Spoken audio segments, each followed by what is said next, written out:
वरात निघाली. परिणाम सुर नर नारी सुमंगल गाई, सरस राग बाजही शहनाई. शहनाई वाजायला लागले, चौघडे वाजायला लागले, आनंद उत्सव सुरू झाला.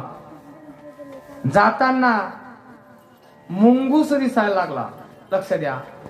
दाहीन काग सुखेत सुहावा, नकुल दर सुसभ काहू पावा.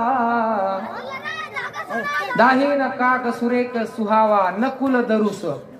ज्यावेळेस प्रभू रामचंद्रांची वरात निघाली त्यावेळेला नकुल दर्शन म्हणजे नकुल दरसू सब काहू पावा, मुंगसाचं दर्शन झालं. शुभ लक्षण, सगळे शुभ लक्षण व्हायला लागले. स्त्रिया खेपा घेऊन येत आहेत पाण्याच्या